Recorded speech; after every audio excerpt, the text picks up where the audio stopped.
we can please sign into the bottom of the agenda as per usual, please. That'd be great. Just put it in for you, just gonna hang on a minute because we've got a few people coming in on different links, so we'll try and get there in the end. Hi Phil, how's your typing fingers today? Are they all looking cool? Fantastic, love it, love it. Justin outside showing us some. Oh no, he's gone there. Oh, there we go. Okay, we're getting quite a few people coming in. We're averaging about 25 on the calls. We are increasing as we, Douglas noted in the media. Hiya. Hey. So, someone, if you can just make sure you mute that. Is that me? I think that's James, actually. He's just coming online. If you can mute them, that'd be great, please. How are we doing with the recording, Adam? Are we up? Have we done our posts in Telegram and everything like that for letting people know that we're around? And we're live streaming on YouTube, I take it. Cool, okay then. So I shall carry on with the usual format. I'll just, while people are getting on board, I'll just sort of talk through last week's takeaways, kindly provided by Phil. So we are, again, there was a request for continuing to share weekly wins with the external comms group, and I sort of had a quick check around. We're getting quite a lot of traffic on Twitter, etc., etc. So that's something really good. But again, if we can make sure we're sending those weekly wins out as quickly as we can. With a quick note here about the governance calls going 3 times a week. They have been 3 times a week. They weren't 3 times a week this week because I think we aren't running on Wednesday and Friday, to my knowledge. Is that right? Friday as well, Adam? Wednesday and Friday that we're not doing this week? I think we're still planning on Friday. Okay, cool. Just missing Wednesday. Yep. Just missing Wednesday. So yeah. the guys on the governance call are having a light week this week, only going 3 calls. Again, a plea for more eyes on those calls and more people on that Slack group. There is quite a bit of heavy lifting doing there, and some of it's my lifting, which you might want to help out with that. So we've got some, there's people asking the Telos Africa, we're asking for some more chats on the community rewards token. If we can make sure that we're in the Slack comments and we're pushing those through.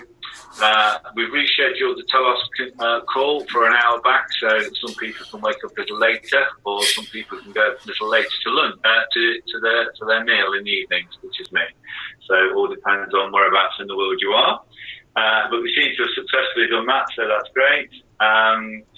There's going to be a review of the quick start guide for onboarding. So anybody got any feedback on that? If they want to give that to the team, that would be fantastic. And then there was some requests for discussion for the funding of the Telos Foundation immediately at launch. I know that there's not been a lot of chat in the Telos Foundation Slack group, and I think we need to move that up a little bit, although the government has done a little bit of work on the Telos Foundation stuff. More round discussions required, and there was a note here to building landing pages. We had a chat about landing pages last week, and we've moved that forward, but that's something else that we might want to consider moving forward, or someone have a comment on that. So that was last week. This is this week, ladies and gentlemen. So if we want to make a start, as usual, we can jump to Douglas for his opening comments, please, Douglas. Thank you. Thanks very much, Jim. I'm just going to try and keep these real short, believe it or not. I think otherwise we're just recapturing what we're going to be talking about later in the groups. We have Jim is going to join me this week, tomorrow night on the Telos Talks, presented by EOS Talks live hangout. So if anyone wants to check that out, we'll make sure let's add a link. That's going to be really fun. We are doing tons of development. The website is really coming together. If you look at the website now, you can see that the checklist is coming. Things are getting checked off. We're really making a lot of progress there. In governance, we've gone through a lot of the documents, and we'll talk about that a bit more, really making good progress. And now the new arbitration stuff has started coming in, which has been a big bottleneck, which we're finally starting to break through. So lots of great stuff happening. I think I'll just call it there and hand it over to the working group chairs. Okay, Douglas, thanks for that. So if we could start with arbitration, Brett or Douglas, want to go with that? That's the first thing that's on our list, please. Yeah, this is Brett from EOS The World. We've got about a half dozen attorneys that are basically signed on in principle to working with us. One in Canada, a few in the United States, a couple in the Caribbean. We're looking for people from other locales. It's a little hard because we don't want just anybody. We want people who are only the best.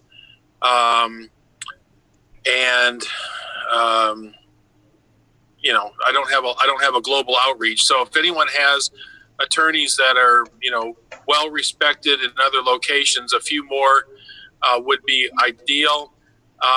I don't think we want to start. The general consensus is we don't want to start with 20 or 30. That's more than we're going to need. A handful to go is good. And other than that, there's not a lot of input other than the fact that it might be useful to have our arbitration rules signed off by a law firm. That's something that I've begun discussing a little bit with Douglas, just in case things were to happen in the future that were unpleasant. We could point to a law firm and say, well, these rules and regulations were signed off on by a law firm. So, and we don't want those people to be the same people who are doing the arbitration, because we don't want the people making the rules then making decisions based on the rules. There's a conflict there. But other than that, you know, things are coming around. It's good. No bad things to say. Thanks, Brad. If I can follow on that a little bit, I would say it's fantastic. So what Brad is and also Adam have pulled together so far are we've gotten some people to actually sign up for this in principle.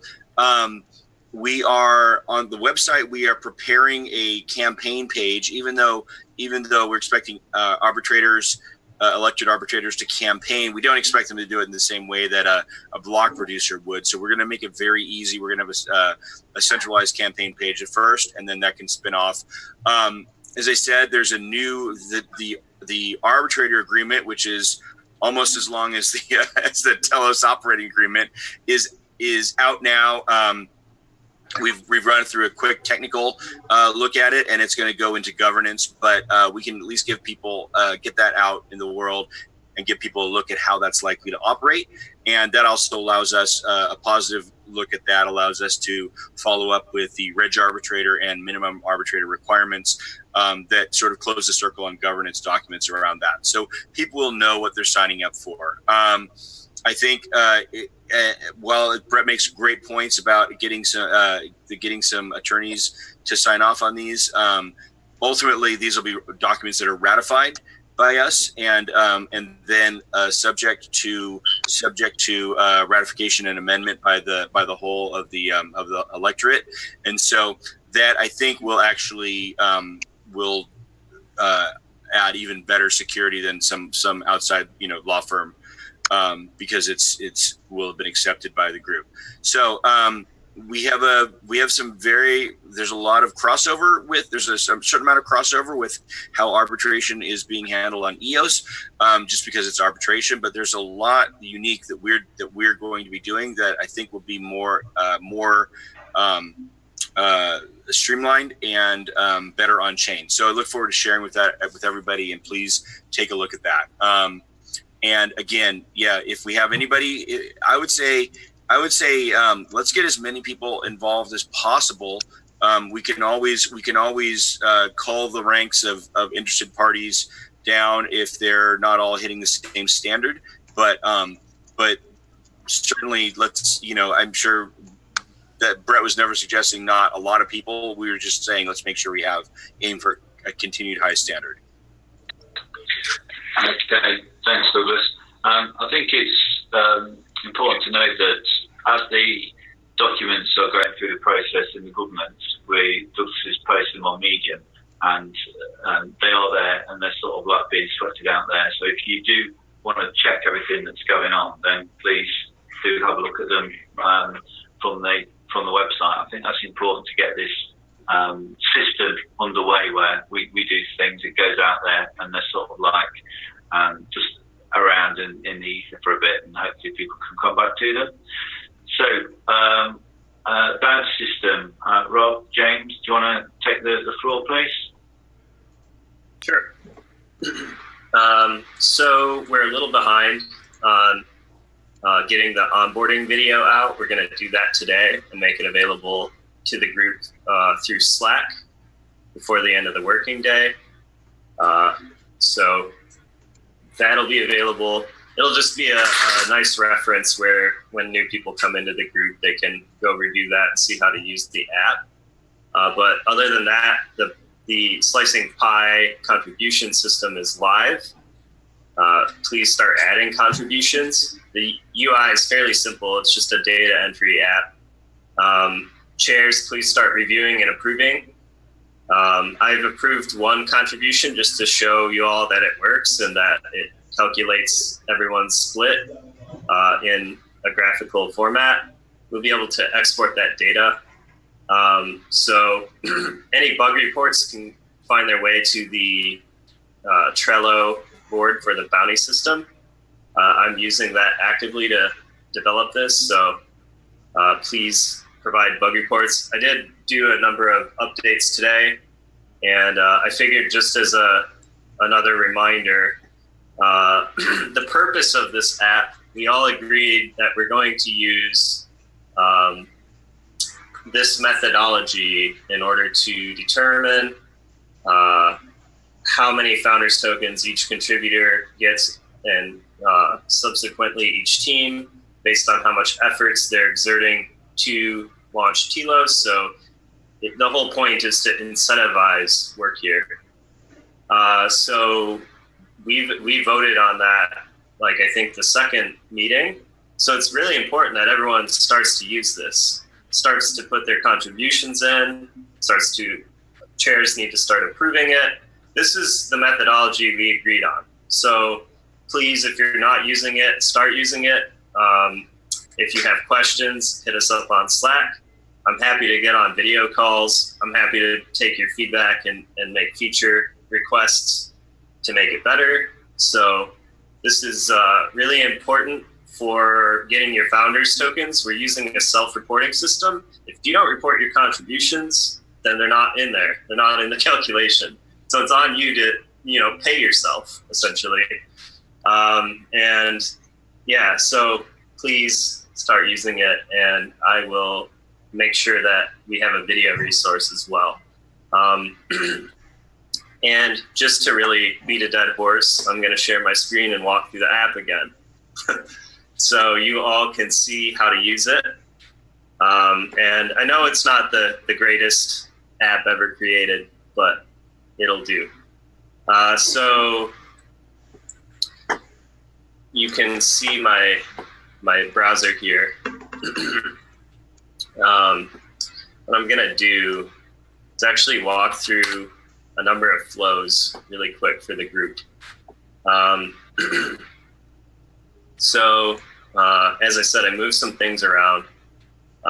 Right now, I'm the only one with an approved contribution. That's why it says I have 100% of the slices, but that'll change as we start approving contributions, and this will actually show the breakdown. So you can view all of the contributions over here. We can see network maintenance actually submitted a few, and dapp outreach and translations. But over here, the status is reported for all of those. So we need the chair for those groups to come in and actually sign off on those contributions or deny them. But I'm assuming most contributions won't get denied. And a chair can actually do that. So if you've told me you're a chair, I've set you up with that permission. So you'll have some additional things you can do. You can invite new users down here under administration on the side, left side. You can also add work rates, and you can review contributions. So chairs are kind of like our group of admins. We can see who's a chair by actually going to the user roster. This is one of the things I added so that everyone can kind of see who's the chair. So if I type in chair, we'll see all the currently configured chairs here.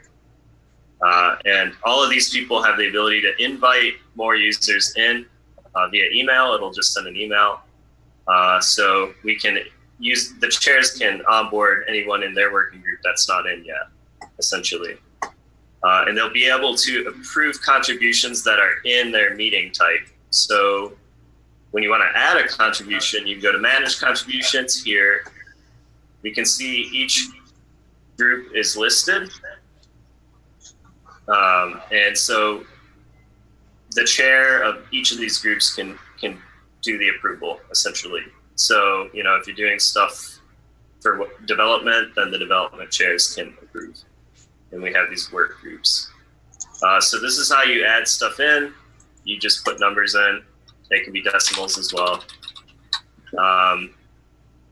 Yeah, it's fairly straightforward. The hardest part, I'm going to show you the big gotcha. It's actually when you're creating a new user. So if I go to invite, I'm just going to put in my personal email. A lot of people are getting snagged on this, so I figured it made sense to go over it again. So invitation sent, I can go over to my email. I can see there's a mail here. Join Slicing Pie Manager. So I added a little note because this form doesn't have client validation, so it doesn't tell you when there's a problem. But the password must be at least 6 characters and include an uppercase letter, a lowercase letter, and a digit. If you don't do that, it just kind of throws you somewhere else and it doesn't tell you there's a problem. And I'm sorry about that.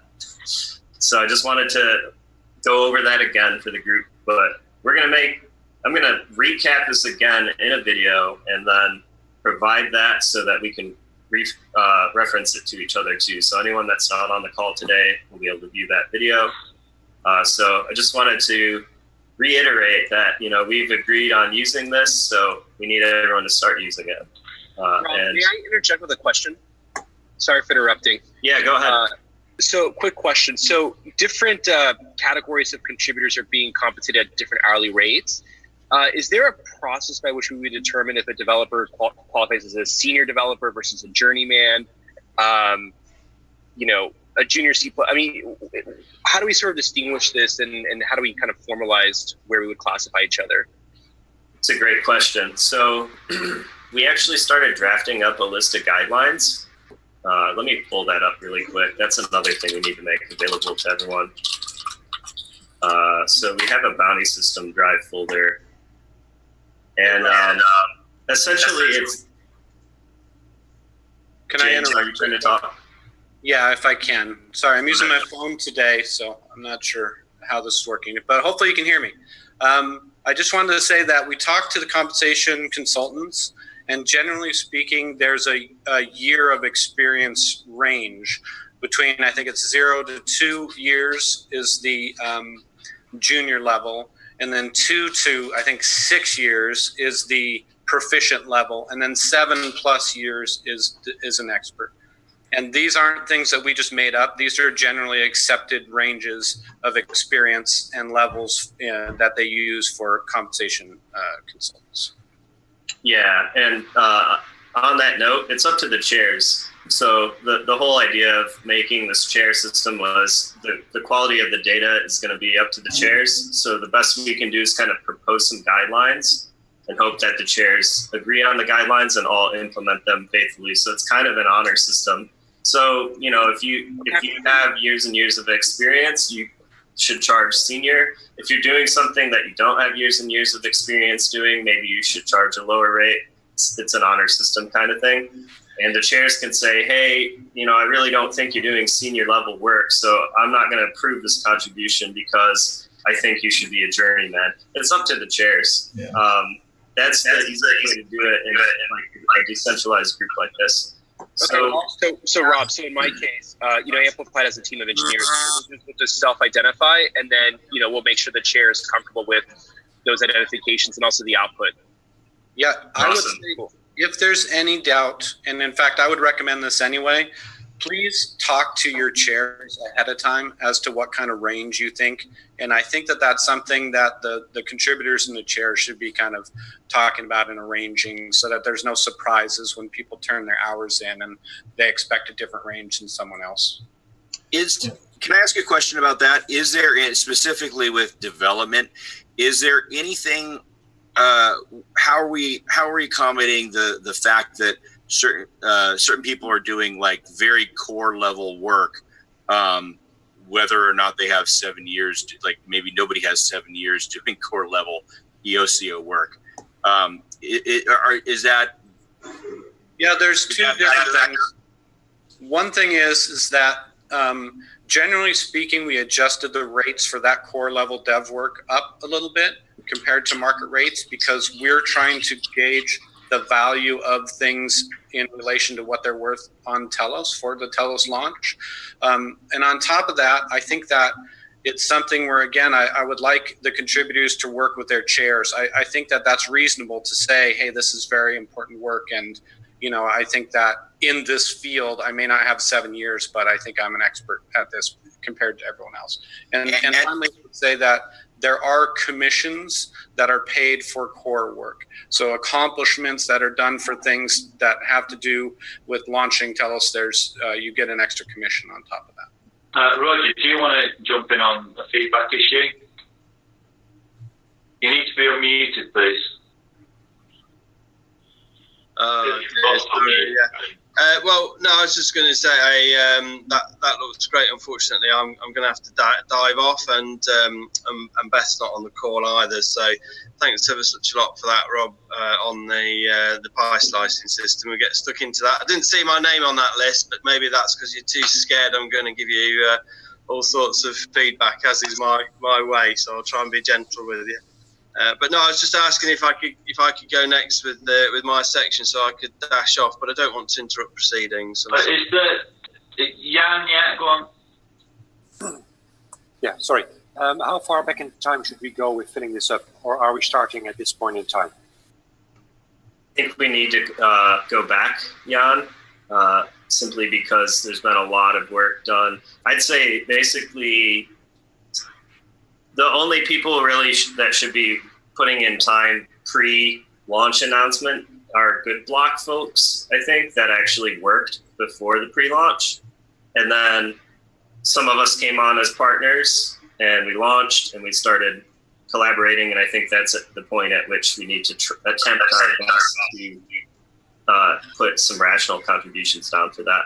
I think there were some meeting times that a few early participants had prior to launch that I think would be, they were certainly productive and helpful to me. And so I value those highly, what the feedback I got. So I think those should be included. Yeah, just to be real clear, we are expecting people to enter time over the past few weeks, certainly, that they've been working on in the launch group. Would it be okay if I do one amount per week, if the chair is okay with that?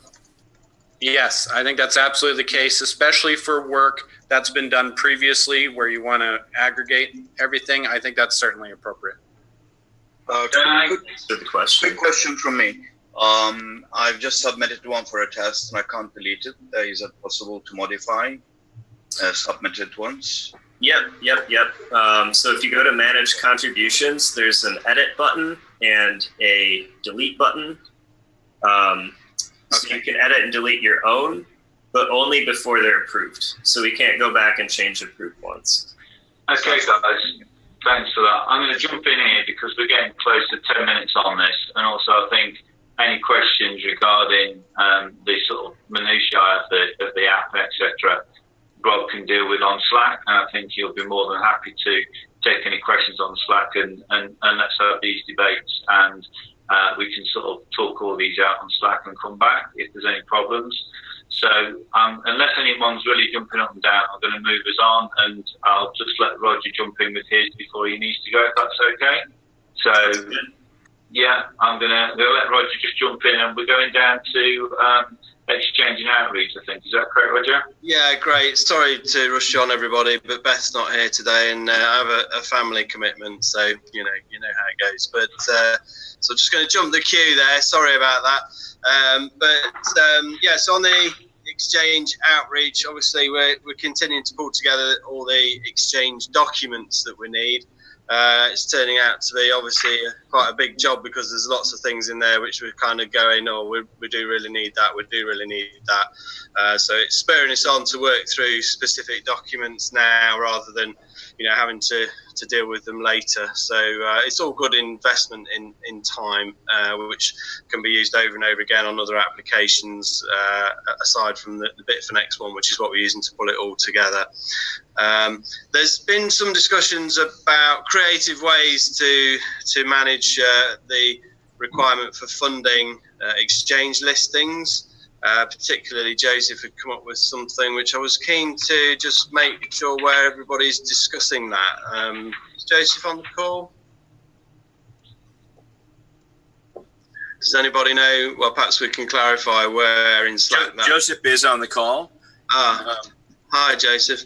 So yeah, where was everybody just discussing that? Because I was trying to find it and I couldn't get onto the thread. So perhaps we can post that in the notes afterwards.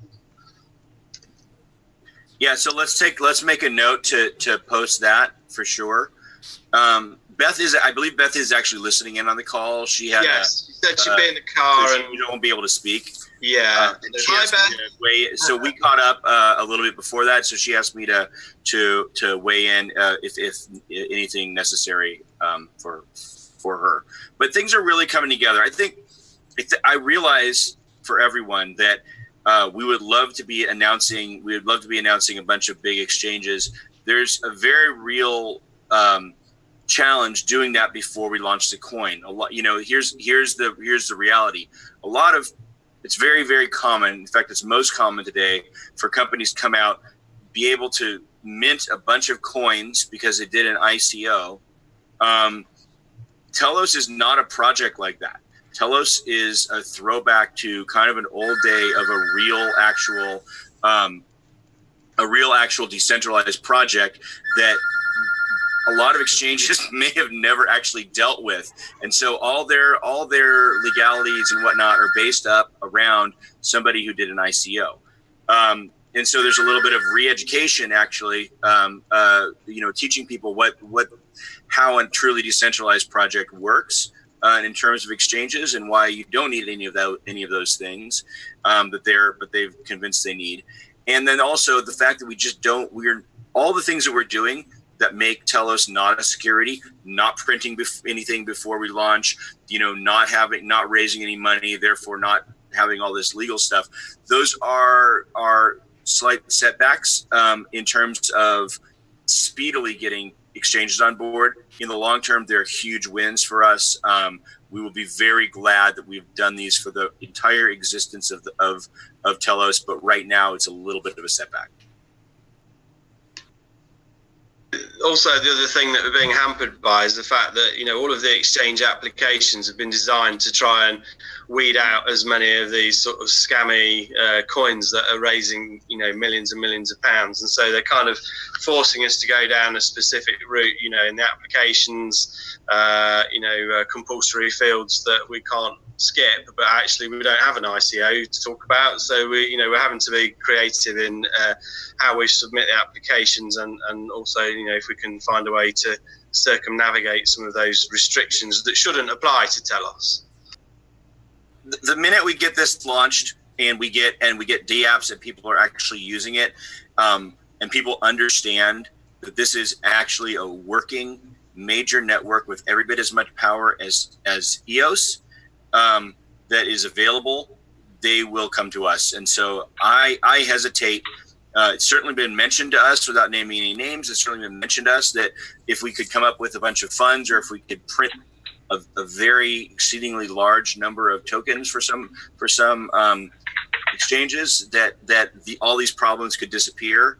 And while that is a possibility, I don't think that's necessarily in the spirit. And I think that maybe we soldier on, get the exchanges we can get, and let them come to us when they understand that this is a true project, and because it will clear up a lot of their concerns once they see it running.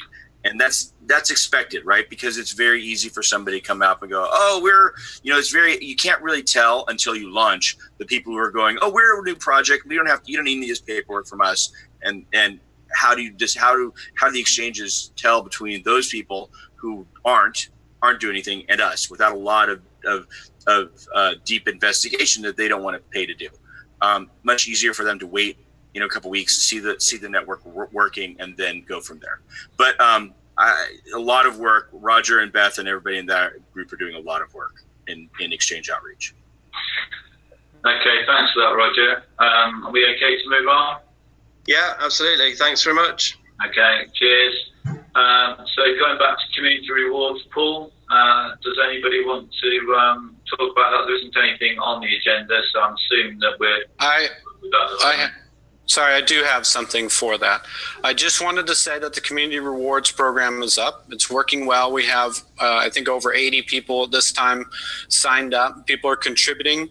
So it's working great. The thing I wanted to talk about with the group was simply to ask for people to help with the group, because we need to be moderating the Telegram channel, and we will need to have a bunch of people to review rewards. So join up the community rewards program, because we need some help. And fire up that social media too. Tweet, people get paid more by having more likes and hits and things like that. So let's give it to them. Let's engage. We're asking people to engage with us. Let's engage with them. As would be my suggestion. Okay, thanks for that, Douglas. I think that's really important that we. I did just do a quick look on our Telegram channel. We've got over 800 people on that channel at the moment, which is a big channel for Telegram.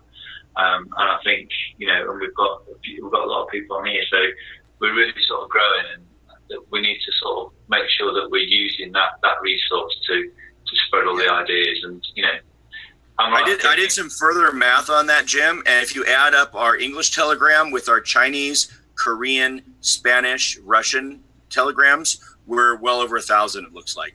Well, that's fantastic, and we've got 6 million tokens to give away, so we need to crack on with that, don't we? Really, we're going to manage to do that. So that's 1 million, but yeah. Yeah, sorry, yeah, I'll get all those mixed up. Okay, so do we want to go down to Dapp outreach? There's nothing on the agenda. Does anybody want to speak about that? Are we okay? I'll just jump in and give a quick update. Justin from Infinity Block here.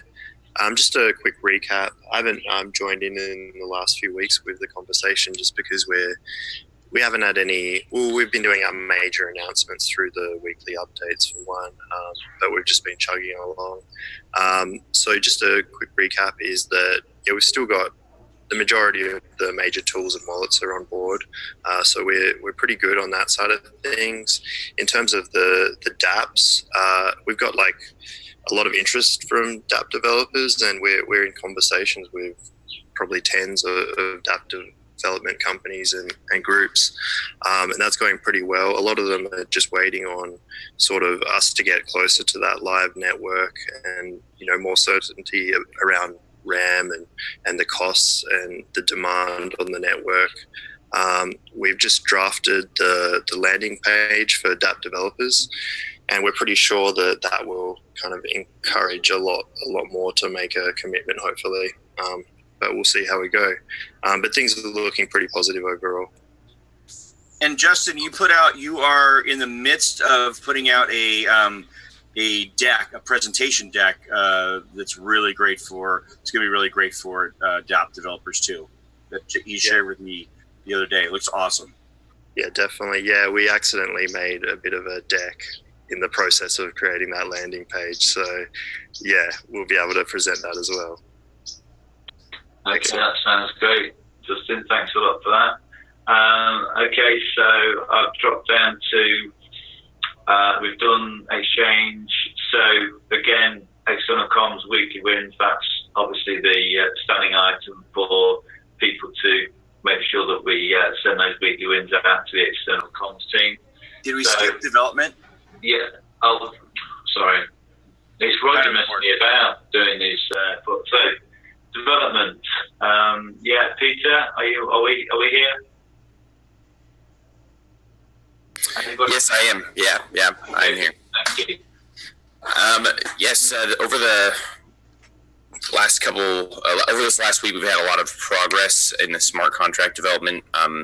Craig, who's not on the call, has been making great strides setting up, ratify, amend, and creating or designing a voting process that can be used across contract. That way, these smart contracts that have the shared functionality can operate in a similar way.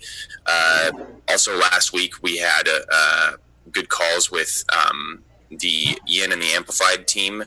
The Amplified team is now working on a new monitor with at least well-defined requirements, and we've been modeling, and his team have forked EOS Tracker and their front-end UI and are now working on the back end, and there's going to be new progress, and hopefully soon we'll see a new released monitor with improved functionality and at least a more stable version of that.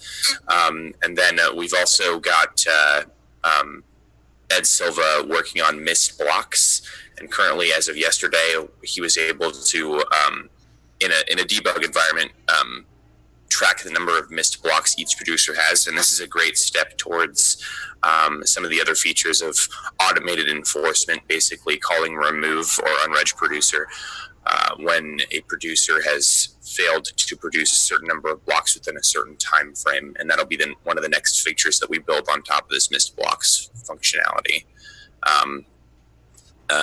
Yeah, I think that is all, Douglas, unless you think I missed something here. A couple things. Thanks, Peter. That's great. And Peter has this way of very matter of fact talking about like Jerry that I don't have, of like just very matter of fact running through all these things. Every one of those things is like a headline. They're amazing processes that are going forward. I would say one thing I would want to mention is give everybody a heads up. We had initially sort of promised that, if somebody has not produced in 30 minutes, they're out. What we're discovering when we're really looking at this is, it's possible for somebody to produce every 29 and a half minutes and still not be a great asset to the block producing community. And so we are in the process of actually digging in, figuring this out. We are looking at something where we're saying, maybe what we want to make sure of is that we're really looking to weed out those people and rotate out so that they can correct their processes and get back in. Those people who are somebody who's very far fallen out of the norms. So it may not be, it's very likely, in fact, that it's not going to be a 30 minutes and you're out scenario. It's going to be a more technically adept scenario. The problem there is some dunderhead wrote 30 minutes in a white paper sometime, and without like deeply talking to a dev team first about how exactly to best do it. So that is going to evolve.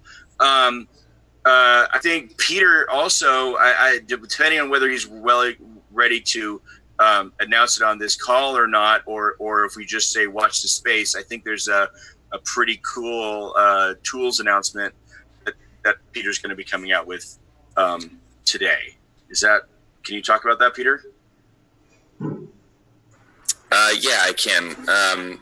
So currently in the space, in our GitHub repositories, we have the Grow tool, and there wasn't a large amount of helpful tools to develop that. There is, we wanted to make the tool chain agnostic, and currently we're using the Telos CLI tool under the hood in order to facilitate functionality, and that made it very difficult to switch that over to EOS.io or other networks. So in order to make it agnostic, I decided to use the RPC API. And there aren't any helpful. There is one tool, EOS Pi, which is made by EOS New York, and it's got some functionality. It is able to send transaction, but it is missing a lot of core functionality. It doesn't have exception handling, and it's not exactly lightweight. But I'm currently in the process of designing EOS Python, which will just be I guess competition for EOS Pi, and it's going to be a lightweight RPC API interface where you can create your own Python tools using the API directly, and it should have validation and exception handling, so it's developer friendly, and it should be you should be able to install it using pip for anybody that's familiar with Python. So I should have my first version of that done today, and then we'll be adding features periodically over the course of forever, I guess. I don't know. Yeah. So what that really means is, Peter, we got to have we got to talk. What that really means, Peter's been working for several weeks on creating a whole new programming language for EOS. We were going to build it for Telos, and he decided that he could make it work for all EOS.io. It's a Python version. It's called EOS Python.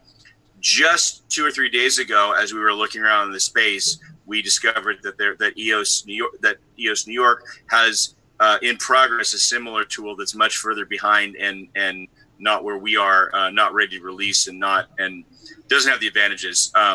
That's called EOS Pi, but EOS Python is going to come out today and going to get updated, and it's going to be a great tool for all EOS chains. And that it's a share back from Telos into the EOS world. So we're really excited about it. Oh, that's exciting. I believe Marlon had something to input. Oh yeah, and Marlon, and also by the way, the Grow tool that Peter that we've been using very successfully to spin up clusters of nodes and things like that.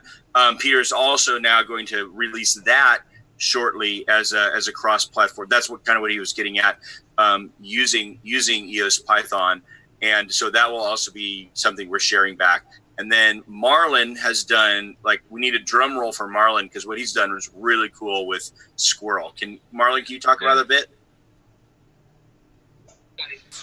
Yeah, sure.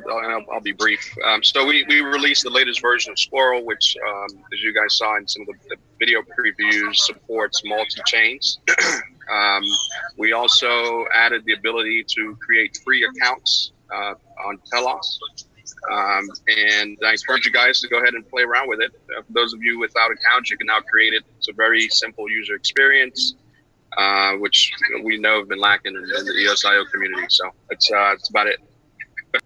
And Marlon, if I'm correct, so Squirrel is a code fork of GrayMass, and you've now gone in and added multi-chain. You've added this free account system, all this code. I think you're working with us to be able to take some of the new innovations we're adding in tip 5s that are going to be extremely exciting as soon as we can share those, which is not quite yet, and integrate those in that tool. And then, if my understanding is right, you're going to take that code and we're going to respond. We're going to offer that back to GrayMass in the form of suggested pull requests, so that if they would like to bring all this development that you've done into the main GrayMass, so that all their installed user base can benefit from them, they can choose to do that. Is that sort of the plan? Absolutely, 100% accurate. Not too shabby. It sounds impressive. It all sounds very impressive. Am I happy to move on development? You done? Okay, thanks. So governance, Adam, if you want to drop on this, we've got a few things in there. So over to you. Yep, we've made continued progress on the network operating agreement last week. Had a little bit of a blocker with the arbitration documents because we kind of just skipped over that section and kept moving on. But now that Douglas and team has released the arbitration document, we can kind of start playing around with that again. And I'm going to anticipate it should probably, if we dedicate an entire week to it, we'd probably be able to finish it up and clean it up and have it looking really nicely for another re-release to the outward community and the contributors group here. Next would be that last week, instead of the network operating agreement, because we had a blocker, we actually reviewed the Telos Foundation V1 document. That's more of like an outline. It's not supposed to be as technical as a actual smart contract or recording contract in the Constitution. It looked pretty good. Got really great feedback from the group as a whole. But I'm going to be putting in a couple of little clarifications, or rather checks and balances, so that people can't necessarily use the foundation to enrich themselves in the short term. And just a general reminder that the Wednesday meeting is canceled. We still plan on doing that Friday meeting, though. Okay, Adam. Thanks for that. And again, another plea for anybody who wants to join us on those calls. It seems like the sort of governance side of things and the sort of code development side of things are really pushing through fast. So there's a lot of work to be done on both sides. So that's fantastic. Looking for meetings, over to network maintenance then, guys, please. If we could have an update from you guys. Hey everybody, how are y'all? Had we reached 3 million blocks. We're doing some testing with weighted voting, and in doing so, unvoted the fund account that was used to activate the network, and caused some irregularities with how voting is coming up. It's coming up as negative numbers. I'm pretty sure that's because the fund account is still staked, so we're in the process of getting that unstaked. And then we've got a series of nodes that are not producing that will be forced removing this afternoon after giving everybody a 24-hour heads up. In fact, it's bad enough. We're kind of on the edge of the lib not moving forward, and that actually happened last night while I was sleeping. So we'll get some producing nodes back in the top 21 today. That's pretty much it. Yeah, quick question. So two things. So JT, that's 3 million blocks on the current stage, on stage 2, right? That's correct. Yeah, 3 million blocks on stage 2. So I was doing a little bit of back of napkin kind of work, and I think the for the lifetime of the testnet, I think we're around 12 million blocks. Is that in the ballpark? I feel like we got to 5 million. No, that's all right. I think stage 1. Well, no, you're probably right, because we had 1 and 1.2. Yeah, 1 and 1.1 and around 5 million. 0.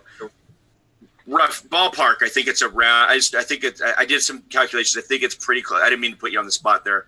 It's pretty close to actually 12 million overall over the life of the whole of all the stages of the testnet, including stage 0. So that's kind of a big thing, because I think that's over almost all blockchains in existence. So that's kind of cool. And also, it was interesting seeing that the problem with non-producers. But I think tying in the note that Ed Silva at GoodBlock is really making some great progress around removing non-producers. I think we could see. Hopeful that this week that's gonna be the end of that problem, and we're gonna once we bring that into the sort of the testnet environment, that's not gonna happen again. Is what I think we were gonna see. And when we talk about this next week, I think we're gonna talk about that problem being done. Plus, it's an easy way. We won't have the problems that Jungle had. We can fix it rather than having to fork the testnet. Yeah, for anyone who's not, Jungle Testnet run by Crypto Alliance, awesome. We like them very much. We all took part back in the day, and they continue to be great participants in the OCO community. They did have a problem. If you're not aware, that's pretty interesting that we can learn a lot from. That is, their faucet allowed a lot of groups to come in and basically become a huge whale. There was a huge whale on their test net, and that whale literally voted in intentionally a bunch of bad producers, and those bad producers shut down the network. Failed to produce. The lib got stuck, and they couldn't move. And the only option they had was to roll back to a previously saved state of the test net. Now, that's a test net, but that's a very clear exploit that could happen on the main net if you have situations like super concentrated voting, right? Sort of bad actor approaches by BPs, no chance, no method for removing non-producing BPs, and no minimums required so that anyone can come in and register. So these are 4 things that came together to create a crisis. These 4 things existed on their test net. These 4 things exist on the EOS mainnet. Some of these things still exist on our network, but by the time before we launch, we will have none of these things. They will all be gone, and that will not be exploits that Telos needs to worry about. If I can jump in, I've been enjoying Jungle testnet since almost the first minute. Sorry, excuse me, Joseph. Can you just say who you are, just so people are listening? Yes, this is Joseph from EOS Barcelona. So I've been there enjoying the whole crisis. That's been very interesting because I have learned a few technical tricks to provide trust between nodes. So the whole experience of trying to recover the network from a fork has been, I believe, very, very valuable. So I will share the insights on Slack with the network team. Thank you for that. That's great, Joseph. Thank you. Anybody else? Are we happy? Okay, I'm going to move on now to onboarding. I think we're okay with onboarding, unless I don't think Johnny's on the call. So I'm going to move on to security. I'm sorry, real quick, Jim. Yeah. It seems like I've been getting some private messages and seeing that some people are having problems with our onboarding. So can we have people in that group go in and check and make sure that we're processing everybody, because we don't want to leave anybody out of the group. That's actually, I think, because the test net's down. Sorry. Are you talking about onboarding onto the test net? No, just onboarding into the Slack, into the private group. I'm sorry. I misunderstood. No, you're good, man. Okay, JT, thank you for that. So we'll just make sure that the onboarding guys are up to speed. If you hear of any problems, then please shout up in Slack and we'll alert people to it. Azad, do you want to go with security? Yes. Good morning, good afternoon all. Can you hear me clearly? Yes. Yeah, thank you. Just a couple of points to cover. One is just to go back to the book producer infrastructure requirements document. I think that's proving to be popular as more people find out about it. And I noticed some questions on Telegram, specifically on that subject. So if you come across those, just send them a link to that Medium article that we published last week. On the second point, I was on the Exchange Outreach working group call last week. There was a question raised on data security as part of what we need to submit. What is Telos doing regarding the data security? So that is something that we are working on now. Just wanted to report on that one. It's a complex area, especially within in terms of the blockchain technologies. So there is a lot of work to do that, but we'll have an initial presentation on the subject. But it is one of those areas where we will have a continuous improvement process in place. That's all from me. Any questions?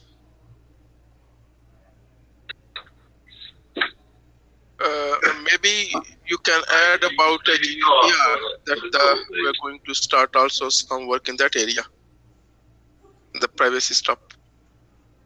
Hi, Syed. Can you introduce yourself so everybody knows who you are? Yeah, it's me, Syed from Sweden Cornet.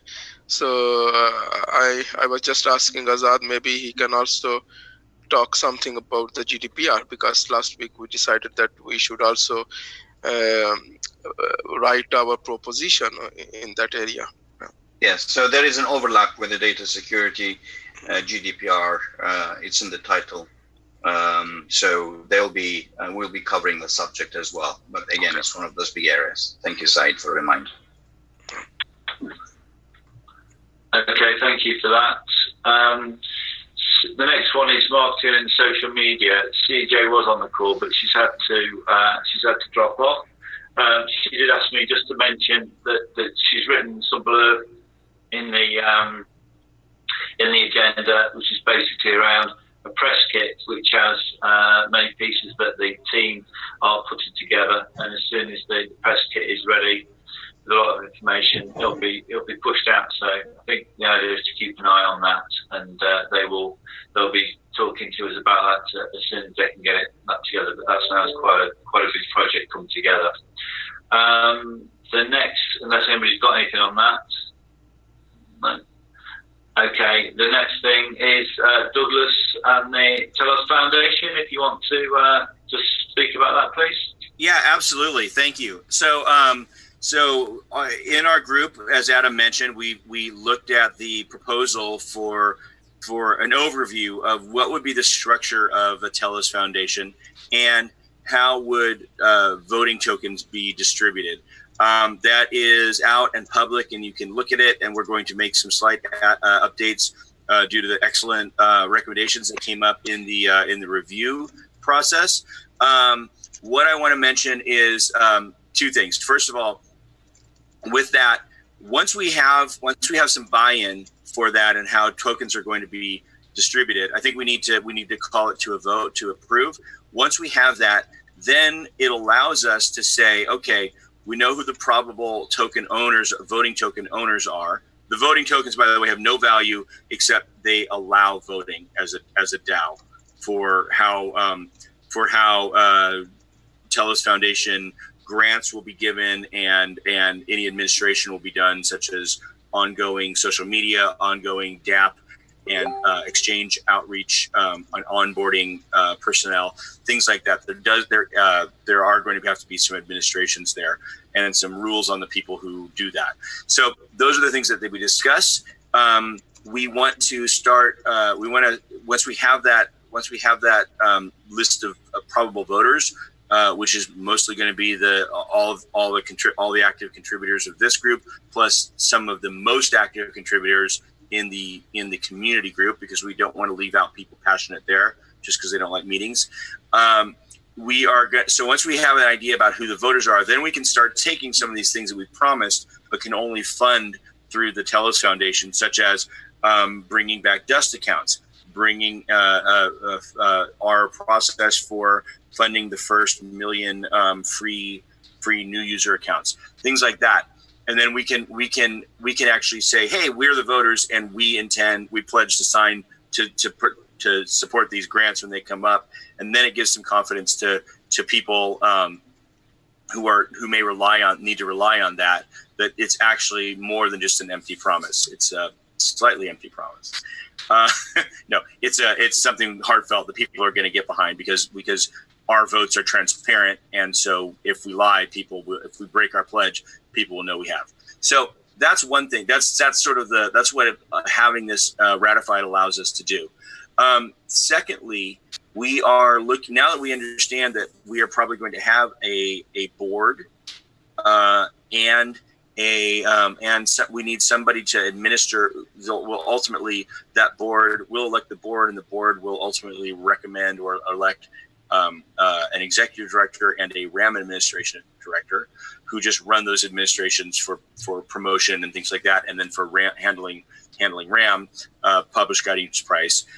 We need to have some people start thinking about being candidates for the board positions.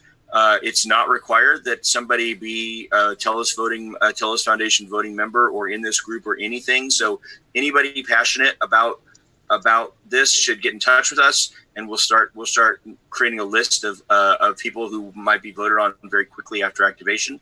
So let's not do that last minute. So if you're interested, if you know somebody who's good, if you know somebody in the community who's not with us right now, but would still be a great participant, can possibly, because I think we would like to bring in some business leaders as well to give more weight in the business community or governance or community or social, or people who are passionate about UBI or anything that we think that Telos may want some voices on the board level. Let's get those people into a process so we can start talking about voting for them. At the same time, we're really going to need somebody before we can properly elect a RAM administration. We need somebody who can set up our first published guidance price and set up an administration in the interim until it's validated to run that and pay for that. So that pay for that with the Telos Foundation funds. And trade on that account. And that's going to be somebody, we're looking for somebody who's probably got a master's level or above degree in economics, would I think be good. Some relevant experience, both in markets and whatnot.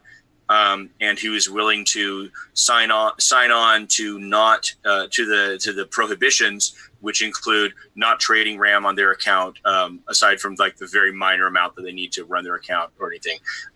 Essentially, somebody willing to do this for the good of the network, and it will be paid ultimately, but initially, it's probably just to get this going. So, again, that would be great if it's somebody in the group. It'd also be great if somebody who's in the Telos EOS world, who is passionate about this and has those qualifications and wants to help make Telos a success in this way. So I just want to put that call out. Okay, thanks for that, Douglas. I suppose that moves us. I'm going to move on from translations because I haven't got anything in there. Unless anybody wants to talk about that, we seem to be pretty up on those at the moment.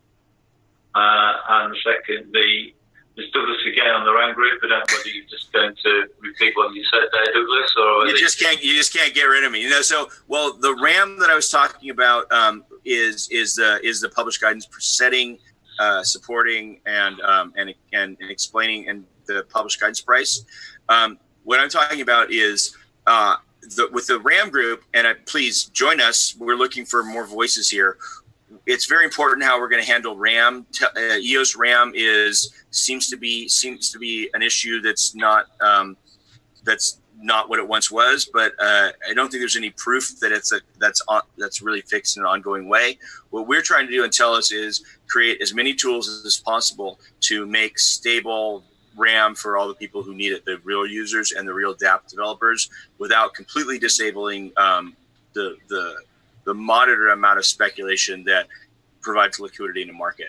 So one of the things which is replaced with the Bancor algorithm, which may not really be a great way to do it, actually, long term. So we've been looking. I'm going to come out with a position paper. I'm getting a lot of feedback, good feedback from people. Jesse at Kalios is giving me a lot of feedback there. I've been talking to people who are not publicly in our group as well. Really getting a lot of ideas about this, but looking very much towards, in addition to starting with low RAM and growing from there, and also the published guidance price approach, we're looking at an additional tool which we may want to create to make the RAM token tradable again, direct tradable, probably along with the Bancor model, Bancor algorithm contract trading at first, and then phasing that out. It's become my opinion in researching this that the rationale for using the Bancor model exclusively on the EOS mainnet is deeply flawed and misleading, and yet it still serves a good purpose for the beginning of the network. And I can talk about that another time. I won't take up the call's time for that. So we are looking to add more tools. That is my speech.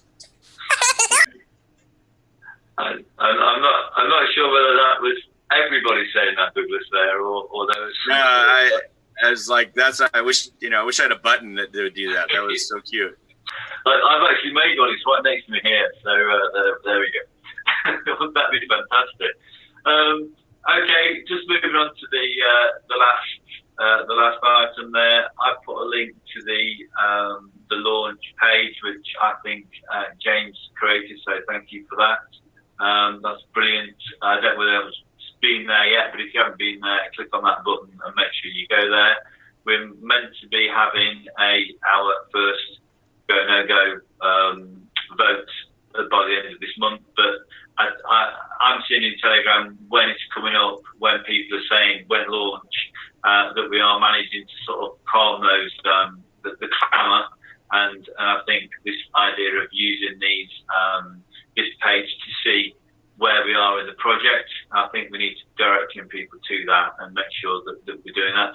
But I don't think there's any point in us looking at it at the moment, because we said that we were going to look at that page to direct the groups to make sure that we are working in the right areas.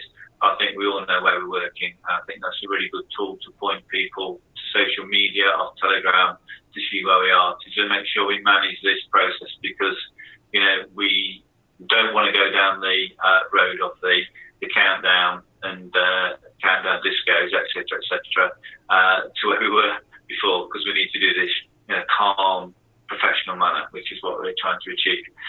I'll just sort of say that number 6 on there is next item. No one ever puts anything on as the next item. That's an open invitation to anybody. If you've got anything that's not covered on the calls, to add to that. But other than that, I'm going to move on to confirmation of the next meeting, which is the 18th of September, same time, which is the 1600 UTC. And if anyone hasn't got anything else, we are 5 minutes or 6 minutes under our cut-off time. So again, we've managed to achieve something, which is excellent. So thanks very much, everybody, and enjoy another week in Telos land. And I'm sure we shall hook up on Slack and various meetings in between. Thanks, Jim. Thanks, everyone. See you guys. Thanks. Bye.